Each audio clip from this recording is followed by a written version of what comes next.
बेलाल डाक दिया कहीं शमा में हिम्मत कहा जो तेरी परवानों में है, शमा में हिम्मत कहा जो तेरे परवानों में है, लुत्फ जीने में नहीं जल जल के मर जाने में, लुत्फ जीने में नहीं जल जल के मर जाने में। उमैया के डाक दिया कहीं उमैया এই নামের মধ্যে যে কি মজা তুই বুঝবি না, যত নাম জপি রে ততই আমার কাছে মজা লাগে। আর উমাইয়া তুই শুনে রাখ, जो जलाता है किसी को खुद जलता है जरूर, जो जलाता है किसी को खुद जलता है जरूर, शमा भी जल जाता है परवाना जल जाने के बाद, जे आरेकजन के জ্বালায় নিজেও জ্বলতে হয়। কথা বলেন ঠিক কি? আয়না ঘরে নিয়ে জ্বালাইছো, এখন কলা পাতাতে শুয়ে থাকো। আলেম ওলামাদের উপর নির্যাতন করছো, আলেম ওলামার আওয়াজ করলে ট্যাক্স চাইছো, কথা কয় না? ওয়াজের ট্যাক্স দিতে হবে, এদের নামে মামলা করতে হবে, লিস্টি করেছো, আর এখন কোটি কোটি নয় হাজার কোটি টাকা বিদেশে জমাইছো, কথা বলেন ঠিক কিনা? जो जलाता है किसी को खुद जलता है जरूर, शमा भी जल जाता है परवाना जल जाने के बाद। মোমবাতি জ্বালাইলে ছোট ছোট পোকা আইসা তার মধ্যে জ্বলে না জ্বলে না, এই মোমবাতি সব পোকাগুলোকে জ্বালাই দে, একটা পর্দায় নিজেও কিন্তু জ্বলে যায়, ঠিক কিনা বলেন? সুতরাং এই আবু জাহেল, আবু লাহাব, উতবা, শাইবা, উমাইয়া, হযরত বেলাল বললেন আজকে আমার সিনার উপর তুমি দাঁড়াইয়া আনন্দ ফুর্তি করতেছো, ওই দিন বেশি দূরে নাই যেদিন আমার তলোয়ারের নিচে তোমাকে ফেলাই।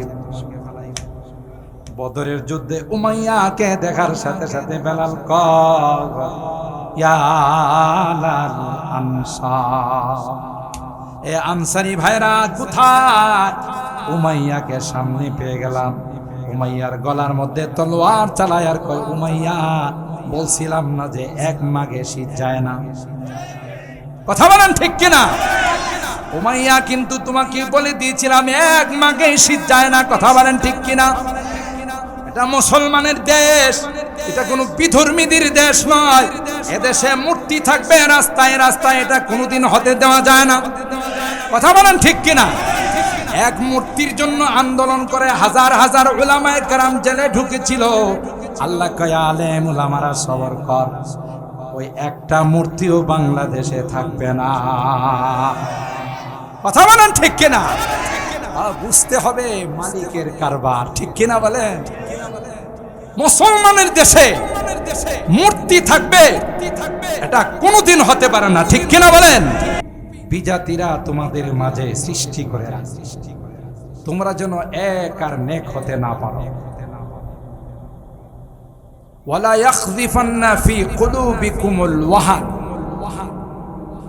2 নাম্বার তোমাদের অন্তরের মধ্যে ওয়াহান ঢুকবে। ওয়ালা ইয়ানজিআন্না মিন সুদুরি আদুবিকুমুল মাহাবাতা মিনহু, যেই ভয়, যেই ভীতি দুশমনদের মধ্যে ছিল, বেঈমানদের মধ্যে ছিল, সেই ভয়টা তোমাদের মাঝে চলে আসবে। সাহাবায়ে কেরাম আরজ করলেন ইয়া রাসূলুল্লাহ ওয়া মাল ওয়াহান, ওয়াহান তো বুঝলাম না, খুব ভালো করে শুনো। আল্লাহর হাবিব বলেন হুব্বুদ দুনিয়া ওয়া কারাহিয়াতুল মাউত, দুনিয়ার মহব্বত, দুনিয়ার ভালোবাসা তোমাদের অন্তরে রন্ধ্রে রন্ধ্রে ঢুকে যাবে। তোমার ক্ষমতা টিকে রাখার জন্য, তোমার পাওয়ার টিকিয়ে রাখার জন্য প্রয়োজনে ঈমান বিক্রি করে ফেলবে, তারপরও তোমার পাওয়ার ঠিক থাকবে। দেখছেন কত আগে আল্লাহর হাবিব বলে। আর মৃত্যুকে তোমরা জনমের ভয়, জমের মতো তোমরা ভয় করো। মৃত্যুর নাম শুনলে তোমরা থরথর করে কাঁপো। এই তিনটা কারণে বিজাতিরা তোমাদের উপরে চড়াও হবে। এক নাম্বার কাজ করবে, তোমাদের একতাবদ্ধ হয়ে ঐক্য হয়ে থাকার সুযোগ দেবে না। না হয় মুসলমানদের যে সাহস আল্লাহ দিয়েছে, মুসলমানদের যে হিম্মত আল্লাহ দিয়েছে, কোরআনে আল্লাহ কি কয় জানেন?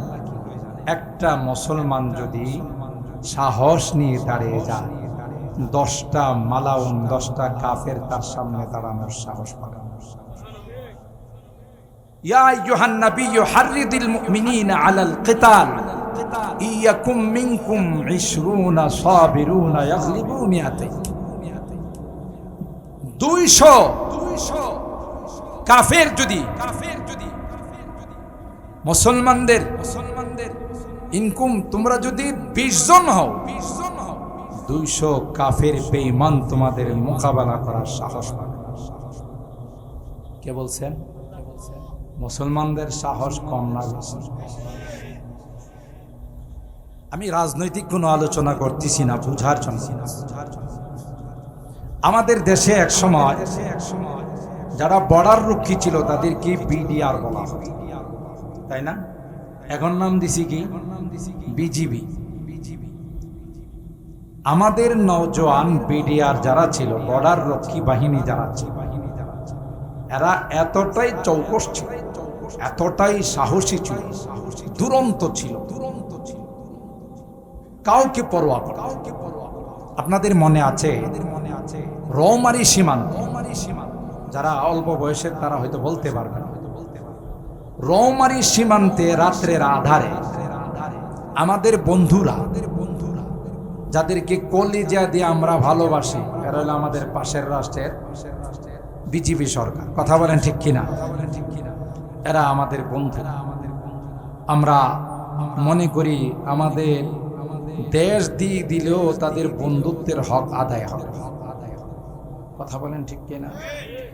যদিও এই পট আল্লাহ পরিবর্তন করে দিছেন, আলহামদুলিল্লাহ। কোন এই বন্ধু রাষ্ট্র, এত বড় রাষ্ট্র হওয়ার পরেও আমাদের ছোট্ট এ বাংলাদেশের উপরে তাদের কুদৃষ্টি পড়েছে। ঠিক বললাম? রাত্রির আধারে ওই সীমান্তে 1 কিলোমিটার রাস্তা, 1 কিলোমিটার বাংলাদেশের অবস্থান, বাংলাদেশের জায়গা তারা দখল করে ফেলছে। রেজাকুল হায়দার তখন বিডিআর প্রধান ছিল। ওখানকার সৈনিকরা, বর্ডার রক্ষী বাহিনী যখন বললেন, স্যার এই ঘটনা, 1 কিলোমিটার জায়গা আমাদের তারা দখল করে ফেলছে, আমরা কি করব? তখন তিনি ডাইরেক্ট বলেছিলেন, অ্যাকশন, ডাইরেক্ট অ্যাকশন, কোনো কথা নাই, তোমরা অ্যাকশনে নাই। সাথে সাথে আমাদের বর্ডার রক্ষী যারা বিডিআর, তারা অ্যাকশনে গিয়েছিল। প্রায় 100 খানেক বিএসএফ কে জায়গাতে বিনা হিসাবে জাহান্নামে পাঠাই দিয়েছে। আমার দেশের একটা বিডিআর এর গায়ে কোনো আঁচ লাগাইতে পারে? ঠিক কোন রকমের লাশগুলো টেনে নিয়ে তারা যান বাঁচাইছে, ধান ক্ষেতের মধ্যে লাশ ফালাই দিয়েছে।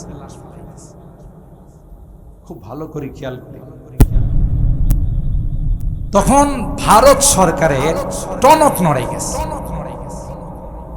হিরি, যে বাংলাদেশকে আমরা হাতের গণায় ধরি না, যে বাংলাদেশের বর্ডারে প্রতিদিন 10-15 জন মানুষ হত্যা না করলে আমাদের শান্তি লাগে না। ঠিক কিনা বলেন? এদেশের সীমান্ত রক্ষী বাহিনী এত সাহসী, এত তাদের হিম্মত, সর্বনাশ। আমার দেশে এতগুলো বিএসএফ কে শেষ করে ফেললো না, এই বিডিআর সীমান্ত রক্ষী বাহিনীকে রাখা যাবে না। সেদিন থেকে পরিকল্পনা এঁটেছে, ষড়যন্ত্রের জাল বুনেছে, সেটা বাস্তবায়ন করেছি বিডিআর হত্যাকাণ্ডে, পিলখানা হত্যাকাণ্ডের মাধ্যমে। 57 জন চৌকস সেনাবাহিনীর অফিসার তারা সেই পিলখানার মধ্যে হত্যা করেছে। আপনি কি মনে করেন এক একটা মেজর জেনারেল, এক একটা সেনাবাহিনীর অফিসারের পিছনে বাংলাদেশের কত কোটি কোটি টাকা খরচ, ঠিক কিনা বলেন? আমরা হয়তো বুঝি নাই, এই পিলখানা হত্যাকাণ্ডের পিছনে 100 ভারতের হাত। যেন আমার দেশে বিডিআর সাহস করে তাদের বুকে গুলি চালাইতে না, ঠিক কিনা বলেন? ইয়া আইয়ুহাল্লাযীনা আমানু লা তাত্তাখিযুল ইয়াহুদা ওয়ান নাসারা আউলিয়া বাদুহুম আউলিয়া বাদ। আল্লাহ ডাক দিয়া কয়, এ ঈমানদারগণ, কোনদিন বেঈমান যারা হয় তাদেরকে তোমাদের অন্তরঙ্গ বন্ধু বানায় না, কারণ এরা মুসলমানের বন্ধু হতে পারে না, এরা একে অপরের বন্ধু হয়। হে মুসলমান, বিশ্বের মানচিত্রের দিকে তাকান, যত হামলা হয়, যত যুদ্ধ হয়, সবগুলো মুসলিম কান্ট্রিতে হয়। কথা বলেন ঠিক কিনা? ইরাকে হামলা হয়, আফগানিস্তানে হামলা হয়, ইয়ামানে হামলা হয়, লিবিয়াতে হামলা হয়, আরো বিভিন্ন রাষ্ট্রে বোম্বিং হয়, জঙ্গি বিমান দিয়ে হামলা হয়। একটাও অমুসলিম রাষ্ট্র নয়, সবগুলো হলো মুসলিম কান্ট্রি। জুড়ে বলুন ঠিক কিনা? মুসলমানদেরকে কি করে শেষ করে দেওয়া যায়, মুসলমানদের ঐক্য কিভাবে নষ্ট করা যায়, রাত দিন 24 ঘন্টা তাদেরই মিশন কাজ। কথা বলেন ঠিক? আল্লাহ বলেন, ওয়াতাসিমু বিহাবলিল্লাহি জামিআ।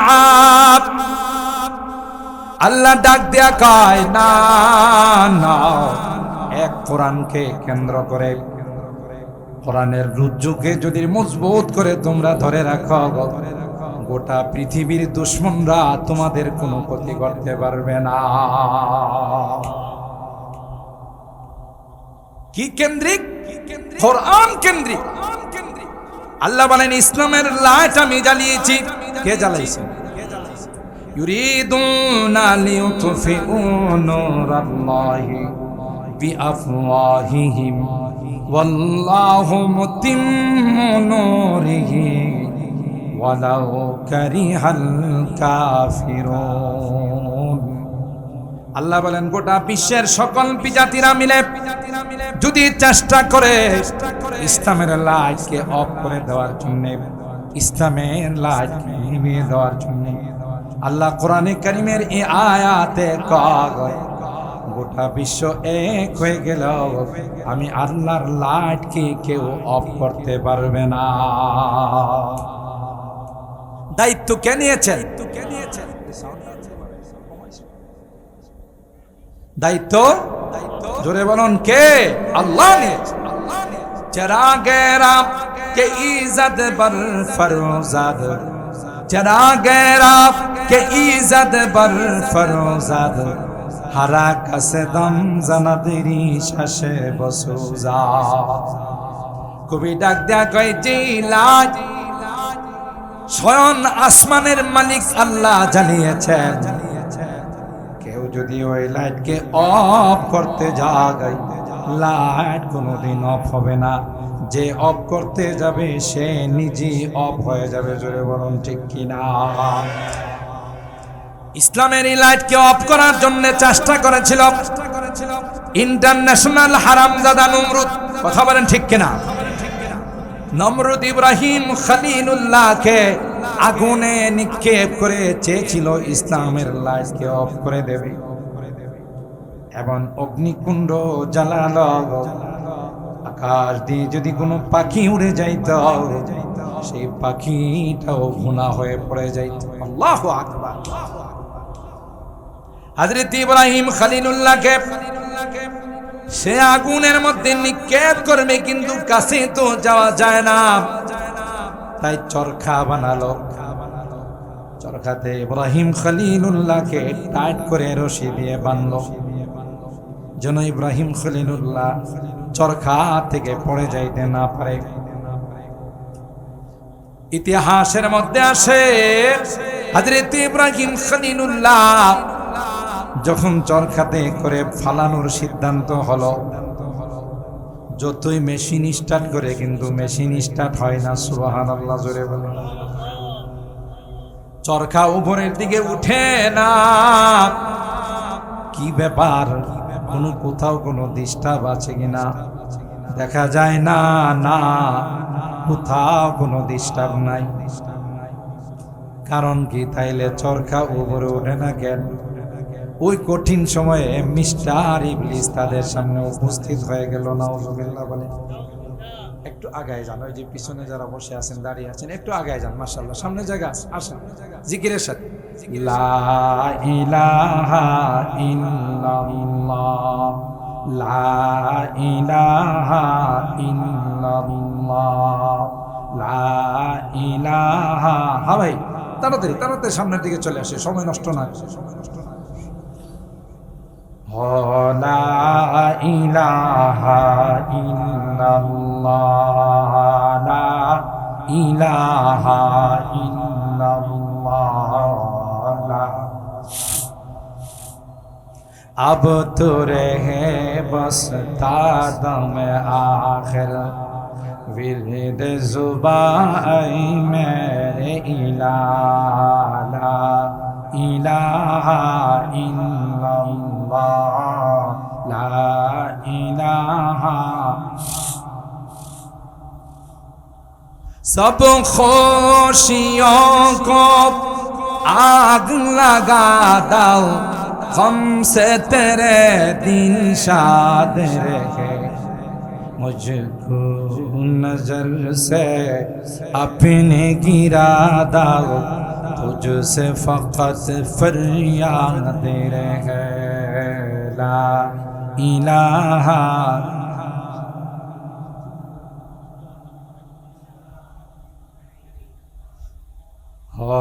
ला इलाहा इल्लल्लाह, ला इलाहा इल्लल्लाह, ला इलाहा, ला इलाहा इल्लल्लाह मुहम्मदुर রাসূলুল্লাহ সাল্লাল্লাহু আলাইহি ওয়াসাল্লাম।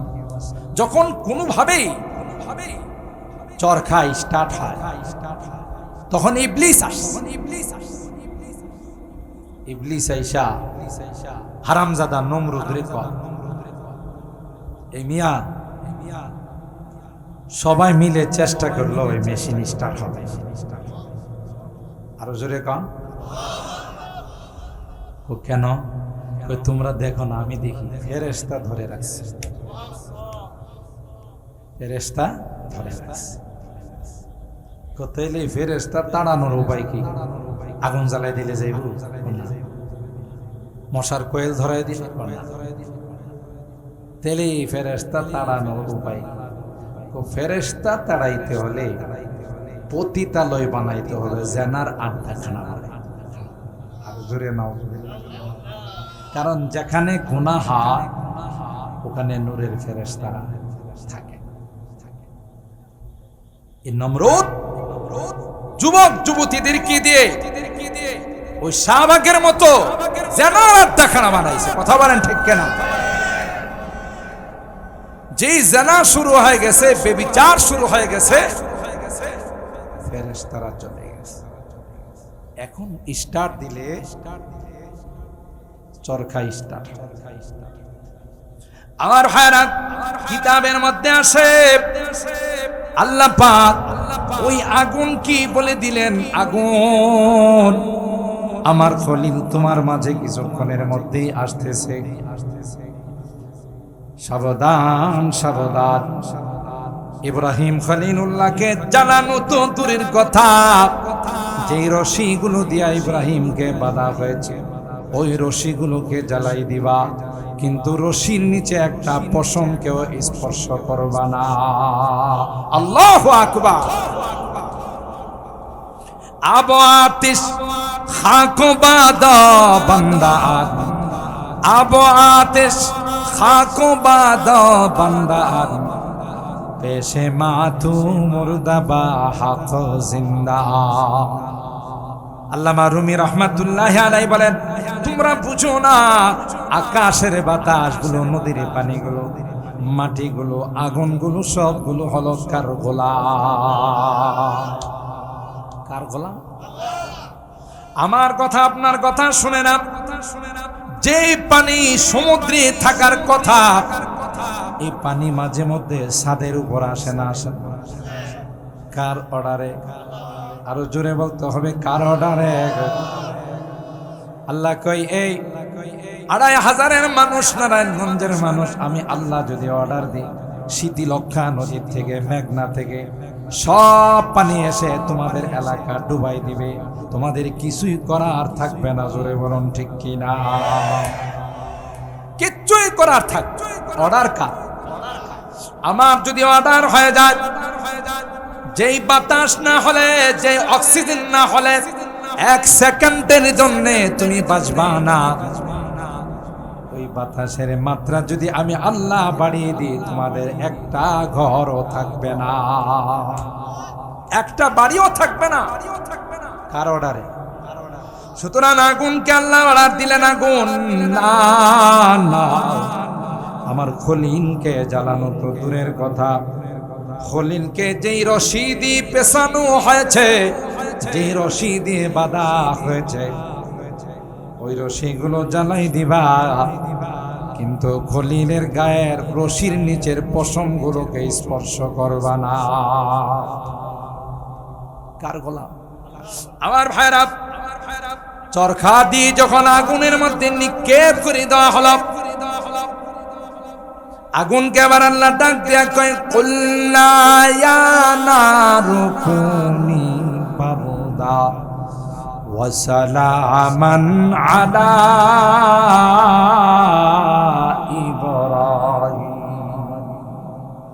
হে আগুন, আমার ইব্রাহিমের জন্য শান্তিদায়ক হয়ে যাও।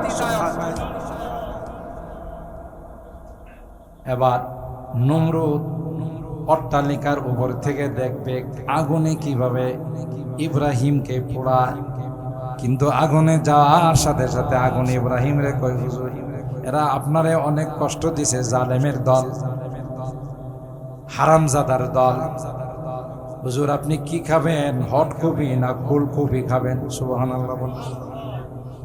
হুজুর আপনার কি খেদমত করতে পারি? আগুন ইব্রাহিমের সঙ্গে কথা কয়, সুবহানাল্লাহ বলেন। নমরুদি অট্টালিকা থেকে তাকাইয়া দেখে যে আগুন ইব্রাহিমকে জ্বালানোর জন্য বানাইলাম, সেই আগুন তো ইব্রাহিমের সঙ্গে কথা কয়, মিতালি করে। কিতাবের মধ্যে আসে আগুনকে নমরুদ ডাক দিয়া কয়, জ্বালাইলাম আমি, লাকড়ি খরচ করলাম আমি, আর তুই আমার দুশ্মনের সঙ্গে মিতালি করিস, তোর কি জ্বালানোর ক্ষমতা শেষ হয়ে গেছে?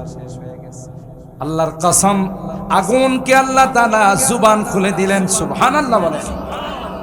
আগুনের জুবান আল্লাহ খুলে দিলেন। আগুন নমরুদ কি ডাক দিয়া কয়, নমরুদ না না, আমি তোর গোলাম নই রে, আমি তো আসমানের মালিক আল্লাহর গোলাম। সুতরাং আসমানের মালিক আমারে নিষেধ করছে ইব্রাহিমের গায়ে আঘাত করতে। আমার পাওয়ার আছে না নাই? তুই একটু না। সুবহানাল্লাহ বলে। তোরে জনমের শিক্ষা দিব, জ্বালায়া পুড়ায়া ছাই বানাই ফেল। ঠিক কিনা বলেন? আমার ভাইরা পারে নাই। ফেরাউন মুসাকে শেষ করে দেওয়ার জন্য ষড়যন্ত্র করেছিল। মুসার জন্য লক্ষ লক্ষ মানুষকে হত্যা করেছিল। নিজের ক্ষমতা টিকে রাখার জন্য বনি ইসরাইলের অনেক মানুষকে হত্যা করেছিল। বোঝা গেল বর্তমান বিশ্ব কিয়ামত পর্যন্ত ক্ষমতা পাকাপোক্ত করার জন্য যারা মানুষ হত্যা করে তাদের কোনো না কোনোভাবে ফেরাউনের সঙ্গে কানেকশন আছে। ঠিক কিনা বলে? ফেরাউন তার ক্ষমতা টিকিয়ে রাখার জন্য লক্ষ লক্ষ বনি ইসরাইলের সন্তানদেরকে হত্যা করেছিল। শেষ পর্যন্ত ফেরাউনের রক্ষা হয়েছে। আর জোরে বলেন, শেষ পর্যন্ত ফেরাউনের রক্ষা হয় না। আল্লাহ ডাক দেয়া কয় সানাস্তাতিরিজুহুম মিন হাইথু লা ইয়ালামুন ওয়া উমলি লাহুম ইন্না কাইদি মাতিন। আমি ছাড় দিই ছেড়ে, জোরে বলুন, আমি ছাড় দিই ছেড়ে দেই না। আমি অনেক বয়ানে বলে থাকি, বড়শি দিয়া মাছ ধরছেন না পুকুর থেকে, দিঘি থেকে, নদী থেকে, বড় মাছটা যখন বড়শির মধ্যে লাগে তখন কি চুপচাপ চলে আসেন না পুরা এলাকা গরম করে? মাছটা লাগার সাথে সাথে এপার থেকে ওপার, একবার উপরে লাফ দেয় আবার ওইদিকে যায়, আর কই বেটা তুই চিনিস আমারে? আমার শরীরের কি পাওয়ার আছে তোরে দেখাই দিছে। কথা বল। যিনি বড়শি দিয়া মাছ ধরে উনি বড় চালো চালা, উনি কই এখন হের গায়ে শক্তি আছে, এখন যদি আমি টান দিই সুতা মুতা সিরা নিয়ে চলে যাবে, এখন আমার সুতা যা আছে সব ছাড়ি। কথা কয় না? যত সুতা আছে কের কের কের কের করে সাপতি টাকা, আর হেরে কই দেখি তোর গায়ে কত শক্তি আছে, একটু শেষ পর্যন্ত দেখ। কথা কয় না? আর এই মাছ একবার ইপার একবার উপার, এদিকে যায় ওইদিকে যায়, লাভ মারে আর বলে বেটা আমার গায়ে কি শক্তি তুই জানিস? একটা পর্যায়ে লাফাইতে লাফাইতে দুর্বল হয়ে পানির উপরে মাথাটা বাইর করে নাড়াচাড়া করে বুঝাই যে আমার আর শক্তি নাই। এবার মালিকের টান দিয়ে সুজা হয়ে মালিকের হাতে ধরা। কথা বলেন ঠিক কিনা? বাচ্চারা যখন গরম কাল আসে তখন দেখবেন ঘুড়ি ওড়ায়, ঠিক না? উপরে এটারে অনেক সুতা দিয়া উড়াইতে থাকে, এটা কিন্তু উঠতে উঠতে একবারে আকাশের কাছে চলে যায়, গিয়ে কি চুপচাপ বসে থাকে না, কিছু কয়। কি কয়? আমি আর আসব না, আমি আর আসব না। কথা কয়। এর মাথা নাড়াচাড়া দিয়া বলে মিয়া তুমি কই আর আমি কই? তুমি মাটিতে আমি আকাশে। কথা বলেন ঠিক কিনা? ওই ঘুড়িওয়ালা মুস্কি মুস্কি হাসে আর কয় যতই বাহাদুরি করবে আর মাস্তানি করবে, যতক্ষণ পর্যন্ত সুতা আমার হাতে আছে ধরা না দিয়ে উপায় নাই। ঠিক আল্লাহ তাআলা কোরআনে বলেন যারাই যতই বাহাদুরি করো সমস্ত বাহাদুরির চাবিকাঠি আমার। কথা কয় না? চরম পর্যায়ে যখন পৌঁছে যায়, জুলুমের শেষ শিখর যখন পৌঁছে যায়, সীমানায় যখন পৌঁছে যায়, তখন আল্লাহর পক্ষ থেকে পাকড়াও হয়ে যায়। ৪৫ মিনিট সময় পর্যন্ত আল্লাহ দেয়। কথা বলেন ঠিক কিনা? জুলুমের পরিণতি অত্যন্ত ভয়াবহ। হাদিসে কুদসির মধ্যে আল্লাহ বলেন ইয়া ইবাদি ইন্নী হারামতু যুলমা আলা নাফসি ফালা তুযালিমু বাইনাকুম। জুলুম আমি আল্লাহ হারাম করে দিয়েছি, তোমরা আপোষে কেউ জুলুম করবা না, করলে কিন্তু ছাড়া পাবে না। ফেরাউনকে আল্লাহ তাআলা লোহিত সাগরে ডুবাইয়া, ফেরাউনকে আল্লাহ পাক রব্বুল আলামিন তাকে ওই সাগরের মধ্যে ডুবাইলেন। ফেরাউন তখন কিন্তু মালিককে বলেছিল আমানতু বিল্লাহ ইল্লাযী আমানাত বিহি বানু ইসরাঈল ওয়া আনা মিনাল মুসলিমিন। হে মালিক আমি তোমার উপর ঈমান নিয়ে আসলাম। ফেরাউন কিন্তু তখন আল্লাহর উপর ঈমানের দাবি করেছিল আর বলেছিল আনা মিনাল মুসলিমিন, আমি একজন পাক্কা মুসলমান। আল্লাহ তখন ডাক দিয়া কয় আল ওয়াকাদ আসাইতা ক্বাবলু ওয়া কুনতা মিনাল মুফসিদিন। এ ফেরাউন, নবী কি তোমার কাছে প্রেরণ করেছিলাম, বারবার তোমাকে আমার একত্ববাদের দাওয়াত দিয়েছিল, কিন্তু তুমি যে দাওয়াত গ্রহণ করো নাই, তখন নিজেকে বড় রব দাবি করেছিল। এখন পানির মধ্যে ডুবো আর বলো আমি ঈমানদার। না না, এখন ঈমানের দাবি করলে গ্রহণ হবে না। ঠিক কিনা বলেন আমার ভাইরা? এইভাবে পৃথিবীর সকল জালেমদের ইতিহাস আল্লাহ বর্ণনা করেছেন। হতে হতে আল্লাহর নবীর জামানায় সবচাইতে বড় জালেম ছিল আবু জাহেল। কথা কয় না? অত্যাচারে নির্যাতনে আল্লাহর পয়গম্বর সাহাবায়ে কেরামদেরকে নিয়ে হিজরত করে মদিনায় গেলেন। ঠিক কিনা বলেন আমার ভাইরা? আল্লাহর হাবিব মক্কা থেকে হিজরত করার সময় বারবার খানায় কাবার দিকে তাকায় আর চোখের পানিগুলো ছেড়ে দিয়া কয় কাবা, মনে বড় আশা ছিল তোমার সামনে দাঁড়িয়ে বিশ্বের মানুষকে দ্বীনের দাওয়াত দিব, আল্লাহর একত্ববাদের দাওয়াত দিব, কিন্তু তোমার বাসিন্দারা, তোমার এলাকার মানুষ আমাকে থাকতে দিল না।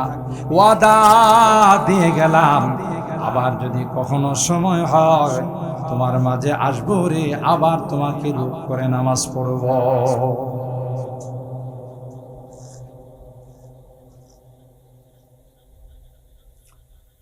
সমস্ত সাহাবায়ে কেরাম সব কিছু ত্যাগ করে হিজরত করে সুদূর মদিনায় চলে গেলেন।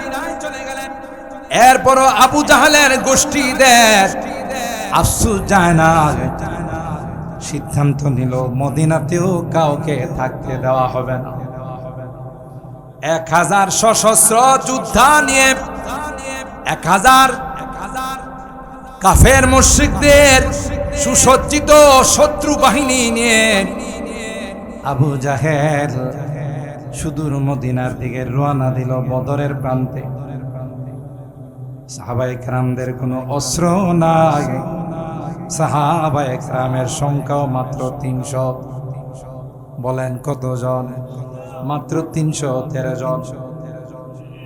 অস্ত্র নাই, লুকুবল নাই।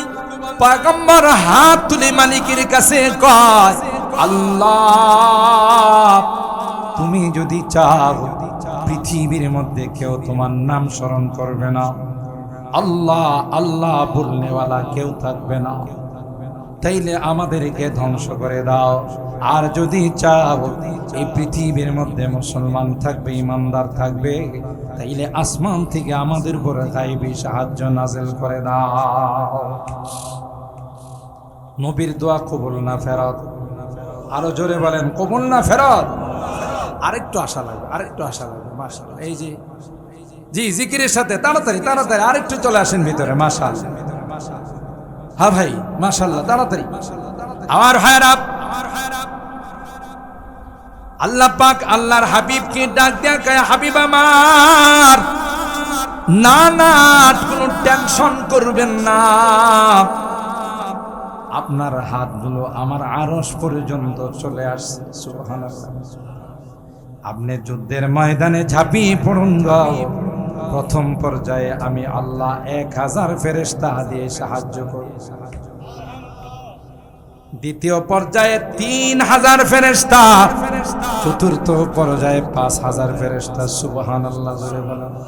ফজায়ে বদর पैदा कर फरिश्ते तेरी नुसरत को, फजाए बदर पैदा कर फरिश्ते तेरी नुसरत को, तर सकती है गर्दों से कतार अंदर कतार भी। আল্লাহু আকবার।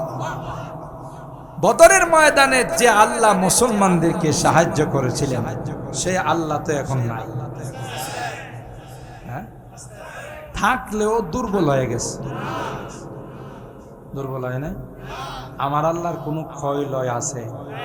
দুর্বল। হা আলহামদুলিমান কদ্দারা খায়রাও ওয়া খাবালা, আলহামদুলিমান কদ্দারা খায়রাও ওয়া খাবালা, ওয়া শুকরু লিমান সাওয়ারা হুসনাও ওয়া জামালা, লা জিদ্দা ওয়ালা নিদ্দা ওয়ালা হাদ্দা লিমাওলা, আল আনা কামা কানা ওয়ালাম ইয়ালকাযাওয়ালা।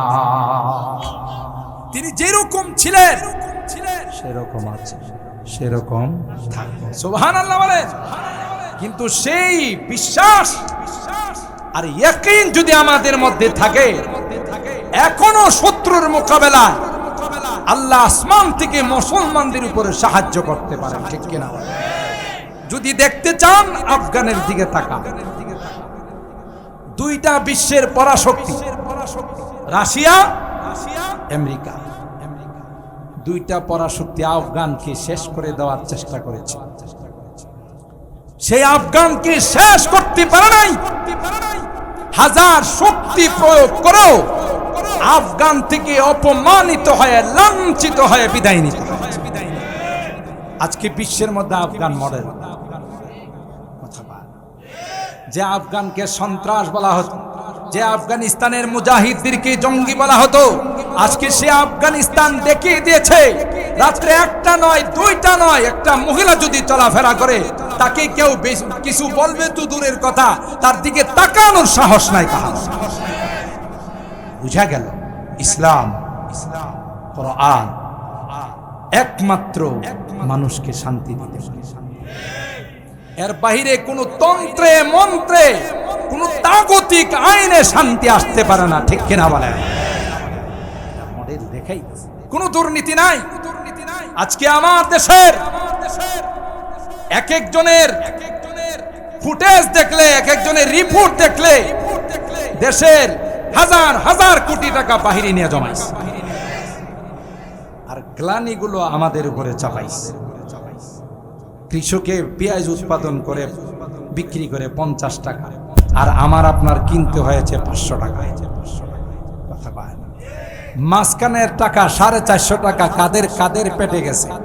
রাঘব বোয়ালদের পেটে গেছে। কথা বলেন ঠিক কিনা? ইমান যদি মজবুত হতো, আল্লাহর ভয় যদি অন্তরে থাকতো, তাহলে জনগণের টাকা মেরে সেকেন্ড হোম বানাইতে পারতো না, সুইস ব্যাংকে টাকা রাখতে পারত। আমার ভাইরা, আল্লাহ পাক রব্বুল আলামিন ওই বদরের প্রান্তে ফেরেশতা নাজিল করে। সাহাবায়ে কেরামের হাতে কোনো তলোয়ার নাই, সাহাবায়ে কেরামের হাতে কোনো অস্ত্র নাই। সাহাবীরা শত্রু মোকাবেলা কিভাবে করব? আল্লাহর পয়গম্বর খেজুর গাছের ঢাল হাতে দিয়া বিসমিল্লাহ বলে যদি এটাই কাফেরদের গলার মধ্যে চালাও, তলোয়ারের চেয়ে তো দ্রুত গতির কাজ করো। ওই বদরের প্রান্তে আবু জাহেলের নেতৃত্বে যারা গিয়েছিল, দুইটা পিচ্চি সন্তান মাকে ডাক দিয়া কয়, মা ইসলামের বড় দুশমনটা আসছে, মা গো তুমি বিদায় দাও, যতক্ষণ পর্যন্ত ইসলামের বড় শত্রুটাকে, কাফেরদের বড় লিডারটাকে হত্যা না করব, ততক্ষণ পর্যন্ত তোমার কুলে ফিরে আসব না। দুইটা পিচ্চি মুআজ আর মুআওয়াদ, দুই ভাই, সুজা আবু জাহেলের গলায় ছুরি চালাইছে। সুবহানাল্লাহ। অথচ কত পাওয়ারফুল ব্যক্তি কে? আবু জাহেল। কি তার পাওয়ার, কি তার হুঙ্কার! আল্লাহ কই দেখ, দুইটা পিচ্চি বালিগ হইছে। সুবহানাল্লাহ। আবার এরা হইল কৃষকের সন্তান, তোগো মতো ব্যবসায়ীর সন্তান নয়। বুকের উপরে চেপে বসছে, বসে যখন তলোয়ার চালাচ্ছে, আবু জাহেল আফসোস করে বলেন, ফালাউ কাতালানি গায়রু আক্কা। আহ কপাল, শেষ নিঃশ্বাসটা ত্যাগ করতেছি কৃষকের বাচ্চাদের হাতের। ব্যবস্থাটা কে করছে? আর জোরে বলেন। হযরত বেলাল উমাইয়ার গোলাম। উমাইয়া বেলালের ইসলামের অপরাধে বুকের উপরে পাথর দিয়া নাচে আর কয় ইসলাম ত্যাগ করবে কিনা। হযরত বেলাল আহাদ আহাদ বলে। এরপরে উমাইয়া কয় যতক্ষণ পর্যন্ত মুখ থেকে আহাদ আহাদ শব্দ তুমি ত্যাগ না করবে ততক্ষণ পর্যন্ত তোমার উপরে নির্যাতনের স্টিম রোলার চলবে। বেলাল ডাক দেখায়, শমা মে হিম্মত কাহা জু তেরি परवानों में है, शमा में हिम्मत कहा जो तेरे परवानों में है, लुत्फ जीने में नहीं जल जल के मर जाने में है, लुत्फ जीने में नहीं जल जल के मर जाने में है। উমাইয়া কে ডাক দেখাই, উমাইয়া এই নামের মধ্যে যে কি মজা তুই বুঝবি না, যত নাম জপি রে ততই আমার কাছে মজা লাগে। আর উমাইয়া তুই শুনে রাখ, जो जलाता है किसी को खुद जलता है जरूर, जो जलाता है किसी को खुद जलता है जरूर, शमा भी जल जाता है परवाना जल जाने के बाद। যে আরেকজনকে জ্বালায় নিজেও জ্বলতে হয়। কথা বলেন ঠিক? আয়না ঘরে নিয়ে জ্বালাইছো, এখন কলা পাতাতে শুয়ে থাকো। আলেম ওলামাদের উপর নির্যাতন করছো, আলেম ওলামার আওয়াজ করলে ট্যাক্স চাইছো, কথা কয় না? ওয়াজের ট্যাক্স দিতে হবে, এদের নামে মামলা করতে হবে, লিস্টি করেছো। আর এখন কোটি কোটি নয় হাজার কোটি টাকা বিদেশে জমাইছো, কথা বলেন ঠিক কিনা? जो जलाता है किसी को खुद जलता है जरूर, शमा भी जल जाता है परवाना जल जाने के बाद। মোমবাতি জ্বালাইলে ছোট ছোট পোকা আইসা তার মধ্যে জ্বলে না জ্বলে না, এই মোমবাতি সব পোকাগুলোকে জ্বালাই দে, একটা পর্দায় নিজেও কিন্তু জ্বলে যায়, ঠিক কিনা বলেন? সুতরাং এই আবু জাহেল, আবু লাহাব, উতবা, শাইবা, উমাইয়া, হযরত বেলাল বললেন আজকে আমার সিনার উপর তুমি দাঁড়াইয়া আনন্দ ফুর্তি করতেছো, ওই দিন বেশি দূরে নাই যেদিন আমার তলোয়ারের নিচে তোমাকে ফেলাই। বদরের যুদ্ধে উমাইয়াকে দেখার সাথে সাথে বেলাল কয় ইয়া লাল আনসার, এ আনসারি ভাইরা কোথায়? উমাইয়াকে সামনে পেয়ে গেলাম। উমাইয়ার গলার মধ্যে তলোয়ার চালায় আর কয়, উমাইয়া বলছিলাম না যে এক মাঘে শীত যায় না, কথা বলেন ঠিক কিনা? উমাইয়া কিন্তু তোমাকে বলে দিয়েছিলাম এক মাঘে শীত যায় না, কথা বলেন ঠিক কিনা? এটা মুসলমানের দেশ, এটা কোনো বিধর্মীদের দেশ নয়। এদেশে মূর্তি থাকবে রাস্তায় রাস্তায়, এটা কোনোদিন হতে দেওয়া যায় না, কথা বলেন ঠিক কিনা? এক মূর্তির জন্য আন্দোলন করে হাজার হাজার উলামায়ে কেরাম জেলে ঢুকেছিল। আল্লাহ কয় আলেম উলামারা সবর কর, ওই একটা মূর্তিও বাংলাদেশে থাকবে না, কথা বলেন ঠিক কিনা? বুঝতে হবে মালিকের কারবার, ঠিক কিনা বলেন? মুসলমানের দেশে মূর্তি থাকবে এটা কোনোদিন হতে পারে না, ঠিক কিনা বলেন? কারণ আমরা ঈমানদার, আমরা এই আল্লাহকে বিশ্বাস করি, কোন দেব দেবতাকে আমরা বিশ্বাস করি না, ঠিক কিনা বলেন?